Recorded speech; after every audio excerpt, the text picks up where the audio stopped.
بسم الله الرحمن الرحيم. عن ابي جهيم رضي الله تعالى عنه قال قال رسول الله صلى الله تعالى عليه وسلم: لو يعلم المار بين يدي المصلي ماذا عليه لكان ان يقف 40 خيرا له من ان يمر بين يديه. رواہ البخاری۔ نبی کریم صلی اللہ علیہ وسلم نے ارشاد فرمایا، اگر نمازی کے سامنے سے گزرنے والا یہ جان لے کہ سامنے سے گزرنے کا گناہ کتنا بڑا ہے تو وہ اس کے سامنے سے گزرنے پر 40 تک وہیں کھڑا رہنے کو ترجیح دے۔ دوستو، یہاں نبی کریم صلی اللہ علیہ وسلم نے 40 کا لفظ بولا، لکان ان یقف 40، 40 کھڑا رہے۔ ابو النضر راوی کہتے ہیں لا ادری قال 40 یوما او شہرا او سنہ، 40 سے مراد 40 سال ہے، 40 دن ہے یا 40 مہینہ، مجھے علم نہیں ہے، مجھے نہیں پتا کہ ان میں سے کون سا بولا گیا ہے۔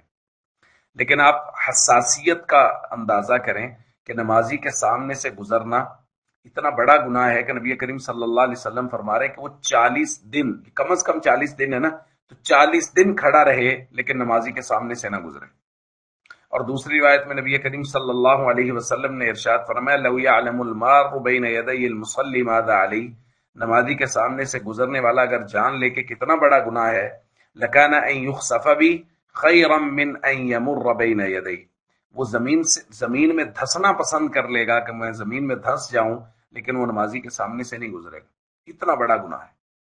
اب ایک طرف آپ اس بات پہ غور کیجئے کہ یہ کتنا بڑا گناہ ہے اور کس قدر وعید نبی کریم صلی اللہ علیہ وسلم بیان فرما رہے نمازی کے سامنے سے گزرنے کی، اور اس کے بعد ہم اپنے معاشرے میں دیکھیں ہماری مساجد میں کیا ہو رہا ہے۔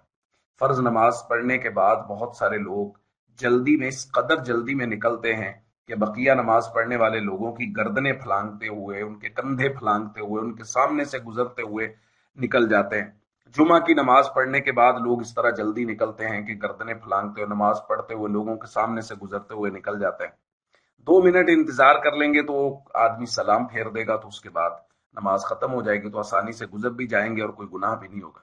لیکن 2 منٹ مسجد میں بیٹھنا وہ گوارا نہیں ہوتا۔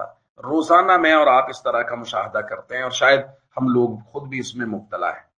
اس لیے ہم سب کو چاہیے مسجد میں آئیں تو بڑے تحمل سے اس کے پورے آداب کی رعایت کرتے ہوئے مسجد میں اندر جائیں یا باہر نکلیں، گردنیں نہ پھلانگے، کندھوں کے اوپر سے گزر کر نہ جائیں، اور خاص طور پہ جو آج کی روایت میں ہم پڑھ رہے ہیں، نمازی کے سامنے سے، نماز پڑھنے والے کے سامنے سے قطعاً نہ گزریں الا یہ کہ اس کے سامنے سترا ہو۔